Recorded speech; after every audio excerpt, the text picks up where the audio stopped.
Pengenalan yang mana kritis adalah satu pemahaman yang mendalam dan kritikal bagi mempertingkatkan sesuatu pemahaman. Pemikiran kritis ini membantu individu untuk menganalisis pernyataan dan dengan berhati-hati dan mencari bukti yang sah sebelum membuat sesuatu keputusan. Definisi ini terbahagi kepada dua, iaitu pemikiran dan kritis.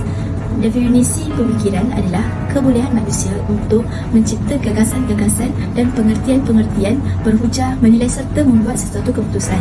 Manakala definisi kritis pula adalah menilai, membezakan, memutuskan dan menyoal sama ada sesuatu itu benar atau proses pemikiran yang bermula dengan proses menyoal kepada masalah bagi mendapatkan serta mempertingkatkan pemahaman.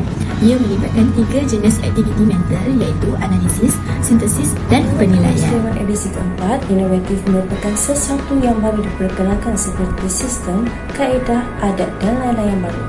Manakala menurut Zimmer dan Scarborough, inovatif ialah keupayaan untuk mengaplikasikan penyelesaian kreatif kepada masalah dan peluang untuk meningkatkan serta mengairkan kehidupan manusia.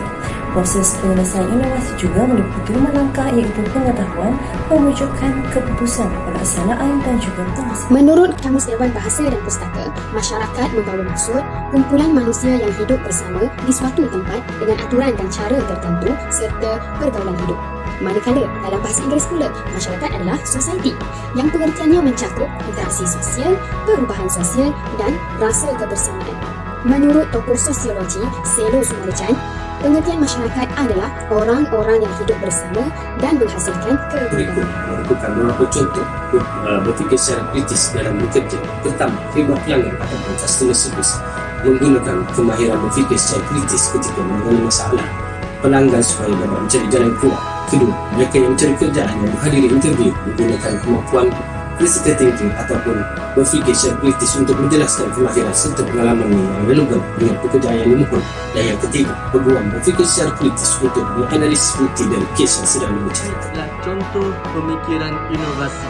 Apabila manusia berfikir secara inovasi, maka wujudlah sesuatu hal yang pada awalnya sudah ada tapi ditambah baik, diinovasikan. Sebagai contoh, kita ambil adalah telefon. Telefon pada awalnya berada di rumah sahaja dengan menggunakan wayar. Tapi kalau kita lihat pada zaman sekarang, begitu banyak syarikat-syarikat yang mencipta telefon bimbit.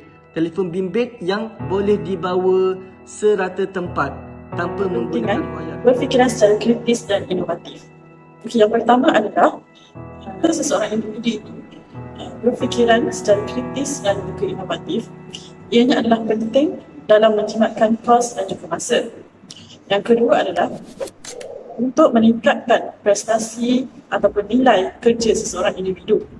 Dan yang terakhir adalah untuk memudahkan seseorang individu mencungkil bakat individu yang lain. Kebaikan pemikiran kreatif dan inovatif terhadap organisasi, yang pertama ialah sistem dan cara kerja yang baru akan meningkatkan kualiti perkhidmatan. Yang kedua, mengeratkan perhubungan melalui media sosial dengan cara yang baik. Yang ketiga, memupuk kerjasama yang erat antara kesan kerja seperti saling bantu-membantu antara guru lama dan guru baru. Yang keempat, meningkatkan daya saing dengan menambah kualiti diri seperti melakukan sesuatu inovasi dan kreativiti.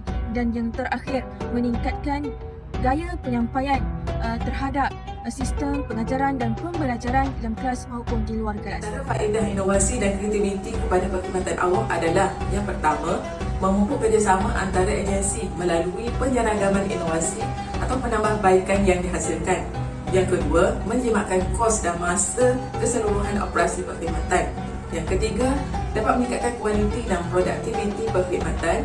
Dan yang keempat, dapat meningkatkan kepuasan pelanggan dan stakeholders. Dan yang terakhir, dapat meningkatkan imej perkhidmatan awam. Atasnya, kemahiran berfikir merupakan salah satu elemen penting yang perlu dimiliki oleh seseorang penjawat awam. Ia meliputi kebolehan mengaplikasikan pemahaman dan pengetahuan dalam pelbagai bidang yang diceburi. Gelombang perubahan dalam sistem perkhidmatan terhadap masyarakat pada masa kini menuntut pada proses yang mampu menerapkan kemahiran berfikir secara kritis dan inovatif. Sekaligus, kemahiran ini mampu menjadi benteng yang menyelamatkan seseorang individu daripada serangan pemikiran, ideologi dan unsur-unsur berbentuk negatif.